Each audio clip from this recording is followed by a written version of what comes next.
What's going on, everyone? It's Ben from YGO from Zero, back with another Retro Yu-Gi-Oh video, and back with another cat format video, the format based around SJC Indianapolis in 2009. So I believe like 4 years after the GOAT format SJC Indianapolis, and in that time, things have changed a lot. This format is very, very fast-paced, very, very high-octane, namely because you've got Dark Strike Fighter legal, and a lot of decks are taking advantage of that. So you have a lot of very fast decks in the format, OTK-oriented decks as well, and you also have Blackwings at full power. And if you've played Edison, you're probably familiar with the power of Blackwings, and here it is kind of a different animal. You know, the deck does have 3 Gale the Whirlwind, which makes it pretty crazy because you can just spam out a lot of monsters on board, make a ton of synchro plays, and just kill your opponent very, very quickly. So the list I've got in front of me here is Wagmuffin's second place list from the latest cat format tournament. And I think this list is pretty good. It's got triple of all the Blackwings that you want to be playing, triple Sirocco, triple Shura, triple Kalute, triple Gale, triple Bora, and triple Blizzard. And each of these do relatively different things. Sirocco is a great normal summon when your opponent is a monster and you do not, and you can use it to buff up the attack of one Blackwing to incredibly strong heights, and this can often be used when you want to play around Gores or something like that, but it's very, very good for that purpose. It's also very good in the mirror match because your opponent will have a bunch of Blackwings, you'll have a bunch of Blackwings, and you can just get to absurd amounts of attack on this thing or on one of your other things. We got Shura, which is a great way to bring out another Blackwing after you destroy a monster by battle. Although that Blackwing effects will be negated, generally it doesn't really matter all too much because you can bring out like a Gale and go for a synchro play pretty easily in main 2. Triple Kalute, this is namely the hand trap of the deck, so basically you search it off Black Whirlwind, which is basically when you summon a Blackwing, you get to search a one from your deck with less attack.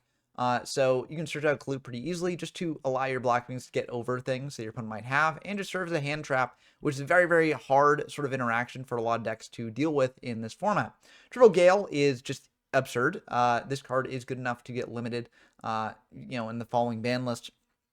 And it's not hard to see why. This is an extension because it can still summon itself out if you have got another Blackwing that's not named Gale the Whirlwind. And you can have the attack of an opponent's monster to make it more easy to get over. And you can also just go into a synchro play. So very, very powerful thing.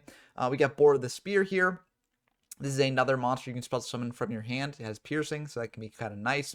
And the Blizzard you actually can't spell summon, but this is very, very good at making a synchro play, because if you've gone through some of your Blackwings, you bring out Blizzard, bring one back from grave, and then synchro into something else. So very, very good deck all told. The first wave of support is absolutely insane, and it makes this deck definitely one that is one of the best in the format. Last monster here is just a Dark Arm Dragon, because these are all darks, and it's pretty easy to manipulate your graveyard a bit. You can just summon out Blizzard to get things out of your graveyard that way.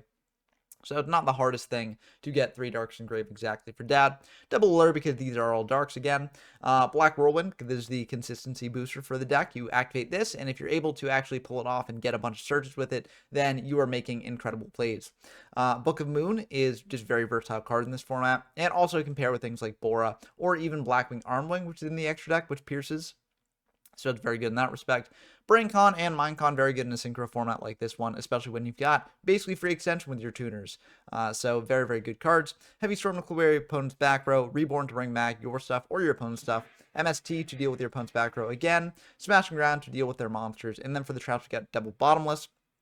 A Delta Crow anti-reverse to deal with their back row. Very powerful card that Blackwing have access to, that other decks do not. And if you set up a Blackwing play turn 1, you just set this, then your opponent is basically, they lose all their back row and they commit into it, or it potentially makes your opponent a bit leery to commit into back row. So the threat of this thing is very good as well at curbing what your opponent might want to actually commit to board. Double Icarus attack, another thing that might curb what your opponent might want to commit to board. This is a very powerful trap. You tribute one Winning Beast, which, you're playing a ton of Winged Beasts, and you get to pop 2 cards on the field, which is very, very strong. Your opponent can play around this by just setting 1, but a lot of the times, if they just set 1, you can still activate Icarus and pop one of your own things, as well as that one that they have, and just use this to basically clear the way to victory. Mirror Force here to deal with your opponent's attacking monsters. Royal Oppression, if we've got our board set up, then this thing can be very good. And also, we are playing a bunch of monsters with a big amount of attack. So, oftentimes, Oppression doesn't really hit us as hard as it might our opponents. We've got a Torrential Tribute to blow up the board, and a Dust Shoot to spin max something our opponent might have. For the side deck, we got a variety of different options here. Sidra, in case we're going second, or against decks like Gladbeast, which have a bit of a tough time dealing with Sidra. Breaker against more back row focused decks. DD Crow against more graveyard reliant decks. A Fossil Dyna Pachycephalo against more spell summon oriented decks if we need things in addition to things like Royal Oppression. Gramble to bounce back our opponent's stuff, which can come up. T-King in case we're up against a deck that really wants to search or have a tough time getting over this thing, like Gladbeast. We've got a Nolman of Crossset to deal with our opponent's sets. We've got Soul Release to deal with more graveyard reliant decks. Double Compulse to bounce back our opponent's stuff. Deck Devi for decks that are weak against that. Light Imprisoned Mirror for Light Swarms, basically. Mind Crush to deal with decks that search a lot. Another Oppression in case we really need to lock down special summoning. And a Transmigration Prophecy, again, against graveyard reliant decks. For our extra deck here, we've got a pretty standard fare for the most part. Black Rose Dragon, Colossal, Double Dark Strike, Goyo, Iron Chain in case we need another 6, although I feel like honestly this deck didn't need that. Double Magical Android in case we need more 5s, and a Deep Sea Dragon, Lord Gashilnadon, which can also come up, especially with like, Blizzard into Kalut. You can make this thing pretty easily, and it does have an effect that does occasionally come up, so, it is important to have Stardust Dragon, a Thought Ruler, and an Urbellum here. So no Red Dragon, it's kind of interesting, but still is a pretty good standard lineup for the non-Blackwing Synchros. For the Blackwing Synchros, we got an Armor Master, which is a level 7 that can't be destroyed by battle, so that's pretty good, and we got double Armwing for piercing. So that's going to do it for the deck breakdown. Let's dive into some games and see how the deck actually plays. And for our first game, we got a game against Soul65 here, a frequent guest on the channel. Always a pleasure to have them on. And we're going to be going first here. So we open pretty well here, all things told, especially with that Whirlwind as well. We're going to activate the Whirlwind, summon out the Bora there. And we have a couple choices for what we could go for here. We could go for Blizzard in case to clear the Bora. We could go for a Gale in case we want to, get 2 special summons next turn potentially. Or we could go for Kalut to sort of insulate the Bora. And I think of those, Kalut is the best pick here. Because if we search out Gale and they manage to get over our Bora, then that's kind of awkward for us. Because then we can't special summon our Gales that we just have in hand. So I think it's just best to go for Kalut or Blizzard. And we're not defeated enough to go for Blizzard, so we're just going to go for the Kalut. And we can make a synchro play with Kalut on the following turn and search out a Blizzard with the Black Whirlwind once we summon out the Kalut. So I feel like this is still the best play overall. Then we're just going to set an Icarus, pass back to them. I feel like Icarus should be good in case they go for like a big synchro play and do stuff like that. It can also be good to just clear their back row if we really want to. So I'm not sure if we will, but it is something that we can, have in the pipe here. We don't want to set TT into like a heavy, blowing out our entire back row. Icarus should be enough in general to deal with what they're bringing out. They're just going to go for a Krebons, though, and pass, and we are perfectly fine with that because we got Minecon. So we can actually set up a lethal line here. It does take a little bit of thinking to actually figure it out, but we can go for the Kalut, search out the third Gale here, then go for a Minecon to take control of the Krebons, go for a Magical Android there, special summon out one Gale, another Gale, and another Gale. So this actually will still be lethal through Gores because we do have Icarus, so we attack with one of our Wing Beasts first, and then we can, tribute off that Wing Beast to stop the Gores. So that actually is exact lethal, I believe, so that will be pretty good there. So pretty good showing for game 1. We still don't quite know what our opponent's on, although I have the read that they're probably on a Psychic OTK style strategy, which is not really the best deck in this format. You don't have Brain Research Lab, so you gotta kind of do some jank plays here to actually get it working, but it can work if you get the right hands. So let's see if it goes better in game 2. They're going to set one pass back. I feel like that might be Mind Protector, which is a 2200 Psychic, but I figure I'll just go for Minecon because I can just go for a synchro play to get it away. Going for summoning Shura, searching out the Gale there, special summoning out the Gale. It is indeed the Mind Protector, so flip that up, go for a 6, and we're going to go for an Armed Wing here. Now, I could have gone for something that wasn't an Armed Wing. Like I could have gone for Goyo. I could have gone for really just Goyo. I guess Iron Chain too, but Iron Chain seems kind of awkward into this deck, which might be playing Power well. But the reason I went for Armed Wing instead of Goyo is because if they go like BrainCon, take control of our Synchro, and then attack over something else, I don't want to give them another monster here. So I would prefer to just have the Armed Wing. It also gives us another thing to potentially use for Icarus attack if they manage to clear the Shura at a time where we don't necessarily want to Icarus attack them. So I'm just going to set that pass back to them. I don't feel the need to set TT in case they've got heavy. I don't think they can necessarily kill me through this board this turn. They are going to just set one, activate E-Tele here. So they're going to go for a Mind Master there. And they're going to tribute off their monster with the Mind Master. I asked about Prio because I could potentially just go for an Icarus attack here. But I feel like Icarus attacking this board leaves us then without any interaction for the rest of the turn. And I don't necessarily want to do that. I don't think they can actually do much against us right now with what they've currently got. So I'm going to let them see where they go. If they do something here, they're paying 8 for the Mind Master, which gets them down to 1,000, which is not a good spot for them to be in. So I'm perfectly fine with that. They're going to treat this Dr. Cranium, go for a Psychic Snail, and they're going to think about this. If they go to battle and try and attack over Shura, then we can Icarus. I think that's fine. But they're going to go for Reborn right now. They're going to target our Gale. And they're going to use Prio to have one of our monsters targeting the Armed Wing. Now, I do go for Icarus here, and the reason I do that is because they could go into a Black Rose, blow up the entire board here, and I don't necessarily want that to happen. So I'm just going to tribute the Armed Wing because it's going to have less attack than the Shura, and then pop the Gale and the Psychic Snail. I could have potentially popped the Gale and the Mind Master and then just allowed the Shura to get attacked over. But I don't necessarily want to do that. The Mind Master is going to get banished at the end of the turn. I don't think they have much more extension here that they can really use. I mean, Power Well, again, is something they could use. But I don't really know what you go into off that because you can't bring back level 4 off Power Well. And so, you can't really do much with that this turn. So I'm just going to, leave it at that. They're just going to set one. The Mind Master gets banished, and they're going to pass back to us. We draw Sirocco here, which is pretty good. We're just going to switch the Shura to defense and try and attack him with Sidra. Now, this could potentially be a mistake, like if that's a Saku or a Dimpriz, and then I attack into this with Sidra, we miss lethal this turn. But I feel like this is ultimately fine enough, and, if they do have a Mirror Force or something like that, I can just potentially tribute over the Shura for Sirocco, search out, something for extension later, and to leave it at that. So that way I'm not vulnerable anymore. I still have TT as well, so I feel like we're in a good spot here. They go for this Telekinetic Power Well, though, and that is very good for us because it means, 1, they can't search with Cranium, so this thing is just kind of useless to them right now. And 2, we can actually go for a lethal line now by tributing over the Sidra, now that we know they don't have more interaction. And we're going to go for Gale.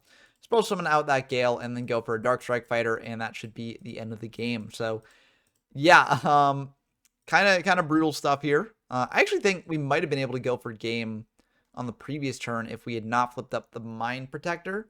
Because we just attack in with, let's see, it would be Gale Sidra Shura. That would be 39 plus, so that'd be 5,200 total. Tribute off a level 3, a level 5, and a level 7. That'd be 15. And this thing, yeah, so I think that would have been lethal. So we misplayed here. We could have actually won the previous turn.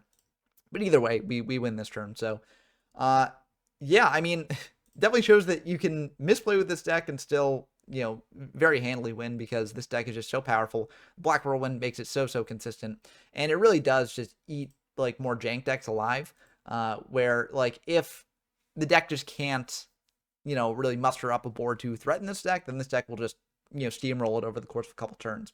So I wanted to show the jank deck off first to just show how dominant this deck is at gatekeeping a lot of decks out of the meta. But now let's dive into a game versus a meta deck here. So we're going to be diving in. We're going to be going first, and Soul's again our opponent. And let's see how we do this game. We're going to draw into Dust Shoot. Very good start. We're going to go for Shura, Dust Shoot, and Bottomless. I don't want to set the anti-reverse now because I figure, if I get Dust Shoot and Hand Knowledge, then I can play around whatever they have. So I feel like, I don't necessarily need to set the anti-reverse to play into a heavy storm or something. I'd rather have Bottomless. You could argue that I'm setting back their monster anyways. So the Bottomless is not as good as the anti-reverse here. But I think there are many decks in this format where you Dust Shoot them, see one card that you want to send back, but they've got other cards as well that they could still use to make your day bad. So I do want to keep it like this. I go for Dust Shoot in standby. And I get a really good peek at their hand. I'm very happy that I was able to Dust Shoot this. See, they've got an Airbellum and a Bestie as their 2 cards, so it seems like this is a Synchro Cat version, or I guess Synchro Glad version of the deck.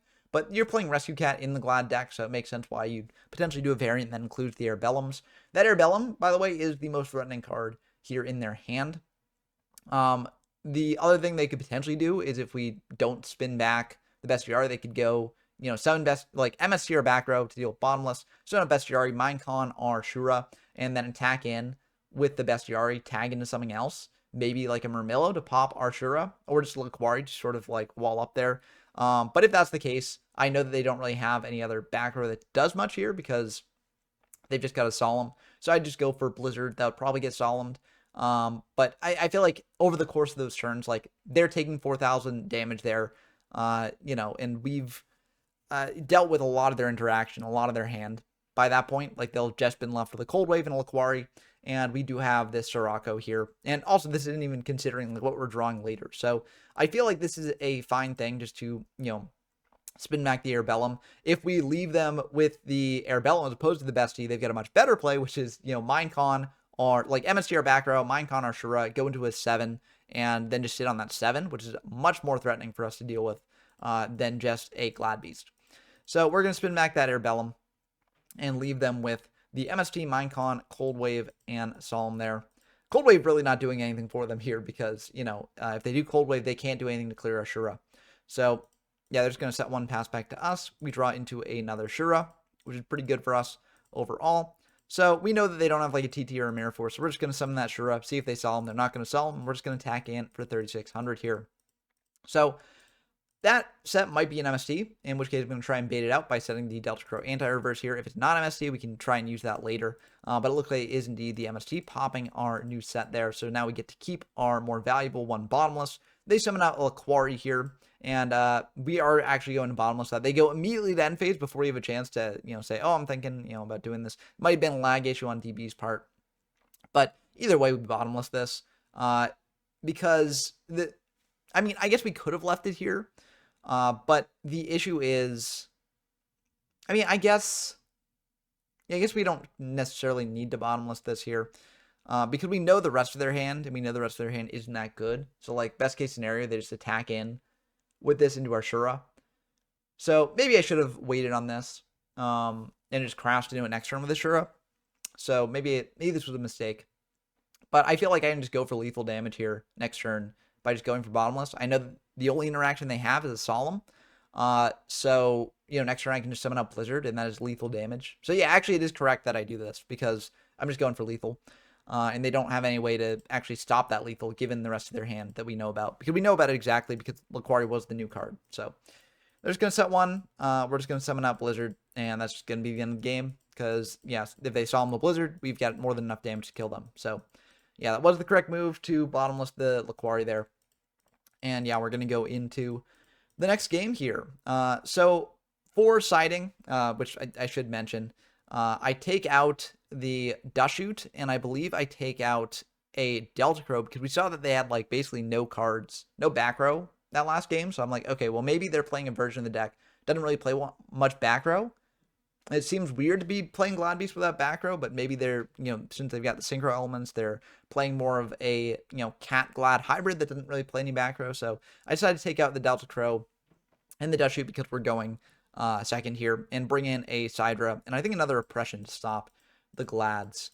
But they're going to bring out a Laquari, set 3, pass back to us, and that, hurts quite a bit because we would have liked Delta Crow into that, but should be fine. We bring out a Sidra here, see if that, gets any interaction. Looks like that's fine. So now we're going to bring out a Blizzard, because I'm threatening Black Rose here. If they Solemn the Black Rose summon, then that's kind of annoying. But, it is what it is, and I've got a Bottomless and a Mirror Force that will then go through because they've used up their Solemn on that. They could have multiple Solemns, but I still feel like this is fine. They're going to TT there, though, so we do lose our board, but we've traded pretty favorably into that, 2 for 2, and now we've got 3 back row here. If they've got ways to deal with this back row, or, yeah, they could. Like, they could have, like, MST or Dust in the back row there, or they could just go for heavy, blowing up their own board as well, which would be a bit annoying for us, but I feel like this should be fine. We go for Bottomless on the Summon of Bequest, because we don't want to get them, into a Glad Beast tag out. I could have potentially saved the Bottomless and just used Mirror Force here instead. But I feel like this is better in case they've got like Solemn, because it forces them to use Solemn on that, and then I could potentially let the Mirror Force ride free later. We draw into another Bottomless, which is pretty good, so we're just going to bring out Kalut, attack in for 14. And I could have held the Kalut in hand just for later, but I feel like given we've got no Blackwings, we want to just get aggressive here. We've got a ton of back row to protect our Kalut, so it should be fine. But they're going to go for MST on the Bottomless. Say another pass back to us. We draw TT, so we're going to attack in for 14, and that will go through. I set the TT here. I think this is maybe a mistake. I want to bluff that I've got Kalut in hand, and 2 pieces of interaction should be fine enough. If they've got double Solemn, they're dropping down super, super low. And against Blackwings, that's kind of a risky spot to be in. So, but they go for Proving Ground here for Murmillo, probably to play around a bottomless. They summon up Murmillo and go for Test Tiger here. I'm going to ask if they're going to use Prio on the effect, and they are indeed going to do that. So I try and book down the Murmillo here, because I figure I can like TT whatever they bring out potentially, or just go for that there. But they've got a Solemn Judgment on that. So unfortunately, that will be a bit rough for us because they will be able to pull off the summon here. But if it's like Bestie trying to pop our back row, we can potentially chain TT to that. So not the worst thing in the world. They do have a Secutor here, though. So that's going to be a bit interesting because I can't get over our Kalute on its own. So they must have some other way to deal with that. They've got Minecon, which will be able to take our Kalute, unfortunately. And now they can try and get in with the Secutor. We're going to go for Mirror Force here. We do lose our Kalute, but we prevent them from getting out a ton of monsters here. But unfortunately, they've got Trap Stun. So that's going to be a bit rough because that means that they will be able to bring out their monsters. And yeah, it's a bit unfortunate. They're going to go for Bestie and a Darius here to then be able to bring back a Laquari. And with Trap Stun up, we can't actually use our TT. So they actually had a very, very good set of cards to actually deal with what we had. But I think we had like a very good set of cards to deal with potentially what they had. Unfortunately, it just did not work out for us. They're going to go for a Geyserus here. We draw into a Sirocco, which is pretty good because we can just get over that Secutor. But we are still in a kind of a rough spot because they'll be able to bring out a ton of Glads next turn. So we're just going for damage here. We're hoping that we can potentially kill them. If we can get into a level 7 for Dark Strike Fighter, then that is just game on its own. So if we can find some way to get into that, then we are still in an okay spot, but they're going to get out a lot of value here. Tagging out for a Laquari off the Darius, and then tagging out into a Darius off that Laquari to then get back a Secutor, and then tagging out from the Geyserus there into another Laquari, and a Sam Knight that they're going to bring out in defense just to, make sure they don't lose through various, like, weird unintended circumstances. We unfortunately draw into an oppression, so it's going to be a little bit too late. But, I mean, that was a pretty intense one. Now that we know that they are on a full back row sort of style strategy, we could potentially bring in the Delta Crow, especially because we are going first. So I forget if we do that or not. I should really keep better notes on this. But we do go for a Shura with the Whirlwind up, so we can get a search here. Searching for a Kalute to insulate it against a Glad Beast play. And we're just going to pass back to our opponent because we've got our Blackwings. So last game, we didn't really draw enough Blackwings. This game, we've drawn arguably too many Blackwings, although with Whirlwind here, I think this is not necessarily too many. Like, Kalute is basically a trap card. And we've got a lot of extension for next turn. So I feel like we're in a very, very good spot here. They're going to go for Sirocco, so it seems like they brought that in as a side deck strat. And they're going to try and book down our Shura. I think this is a bit of a misplay on their part. I think they want to go Sirocco, pump itself up with the effect to go to 3,800, and then they can get over our Shura if we just have one Kalute. But I guess they're playing around if we have multiple Kalute. But I feel like if we got 2 Kalute and we use 2 Kalute here, that's still a very good trade because you've gone 1 for 2, right? You've got Book of Moon for later. It does get out another Blackwing here off Shura, which is unfortunate. Like, that is fair. But I feel like it's still, like, traded somewhat favorably. I don't know, though. I think that there's definitely is a world where this makes sense. But would I search out a Kalute if I had Kalute in hand already is another question. Like, or would I search out something more valuable like Gale? I feel like you can probably have the read that I only have 1 Kalute here, but I understand going for this just because of the risk. Unfortunately, it does open themselves up to a pretty aggressive play here from us. We can go for Sirocco now that we don't have a monster, and we're searching out a Gale here. So they're going to dust shoot us on res, which is unfortunate because we did have game here if they did not dust shoot us with the Bora being able to go into a level 7 Dark Strike Fighter after making a big play. They're going to go for Bora here, which is the correct choice. And yeah, we go for double Gale, and then we're going to pump up a Gale here because we'll be keeping that around afterwards. And then we're going to double halve the Sirocco, dropping them down to 500 life or 500 attack points there. And now we can attack over that with the Gale. We can't actually attack with anything else. So that's kind of unfortunate. But if we could, then we could have gone for a level 8 and done some other plays here. But yeah, I still think this is probably for the best. We're not going to use Collude here. We could have potentially used Collude if we wanted to. And actually, I think there was a line with a Dark End Dragon if this deck was playing Dark End in the extra deck, which Dark End is kind of a weird card in this format because it was a prize card at this point. So there's debate about whether it should be included or not, but it is included in the format library version of the format. So if we had a Dark Armed or a Dark End in the extra deck, we could have gone for Dark End, just gotten rid of the Sirocco and attacked in for 66 plus 14 with the Clute, and that actually would have been lethal. But, you know, we're playing the deck as it was in the tournament. So instead, we're just going to go for Stardust, set an Oppression, and that should be good enough. Like, I don't really know what they do to actually out this board, because we do have Collude to protect our Gale. We've got Oppression to stop special summons. So, like, yeah, we're in a very good spot. I guess, like, Minecon on the Whirlwind for Stardust could be a bit annoying, but, like, I feel like we're in a very good position. They're going to go for Sirocco there, and they're going to, you know, pump itself up to 3,300, attack over the Gale there. But I think it's fine. Yeah, because Gale can just have the Sirocco and get in for lethal next turn. So, yeah, that makes sense. And then they're going to set one pass back to us. We are just going to go for a Blizzard play. We can't, unfortunately, search out another monster from our deck because, you know, it's the lowest Blackwing. Value's not out at this point. But we can go for Ashura there. Going into a level 6, going into that Armed Wing for our Collude. And this should be enough. We're just going to attack over the Sirocco with the Armed Wing there. All they've got left is a My Body, so that's going to do it. And that'll be the end of the game there. So, yeah, kind of rough for our opponent. But, you know, that's how it goes sometimes. But, yeah, the Collude there. And also, we have Stardust, so we don't even need to use Collude here. We're just going for this play in case our opponent sided in Colludes as well as Siroccos, if they're really going very, very aggressive against Blackwings. But, yeah, I mean, this was kind of a rough one for our opponent. They did not really draw what they needed there. Just Nerebellum and a Test Tiger was not going to do it. And we had Depression in the end there. So, yeah, kind of rough for them. But, I mean, that just shows how good Blackwings can be. You know, you could argue that this deck is, like, kind of straightforward compared to some of the other decks in terms of, like, structuring its plays. But I think, actually, the extension with Gale and the choice between, like, Gale and Collude a lot of the time does provide this deck a fair amount of versatility. Even if it is, I wouldn't say this is the most complicated deck in the format. Let me just put it that way. But I do think that, you know, it is very, very good in the hands of a good player versus a bad player. It definitely does have a higher ceiling. And, yeah, I don't know. It's just a very good deck. Like, there's not much else to say. I think this deck is one of the best in the format, if not the best in the format. Although, I think cat decks do give it a run for its money a lot of the time. But, and it did lose to Gladbeast in the finals, which is important to note. Like, Gladbeast is a very, very good deck in this format as well. So I think the tier 1's kind of made up of Glads, Blackwing, and Cat. And, you know, which one's the best? Who quite knows? I think that Blackwing might be the best just because of how straightforward it is, and how, like, good it can be.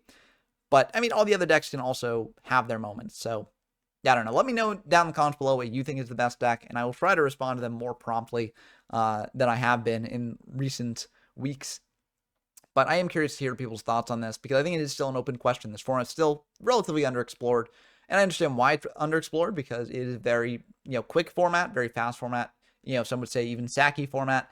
But I do think there is fun to be had if you enjoy that style of gameplay. So happy to show it off here. Now, if you want to play this format for yourself, head on over to the YGO from Zero Discord server, linked in the description down below. And if you want to see more videos of games in this format, I won't be releasing too many more before I move on to the next format. But I will be releasing one or two, so definitely subscribe if you want to see that coming to a YouTube near you. Also, if you want to support me directly, I have a Patreon linked in the description as well. And if you join the Patreon, you get shoutouts in the videos. So big shoutouts to Rinsewin, Porsche, Ripcoon, Brendan Knocker, Tyler Compton, GeoMyFest, Dump Truck Scout Zero, and Damon Hess. It means a lot that you're supporting this way, and encourage me to make more videos like this one in the future. But that's going to do it for this video. I hope you enjoyed as always. And until next time, I've been Ben from YGO from Zero, and I'm signing off. Peace.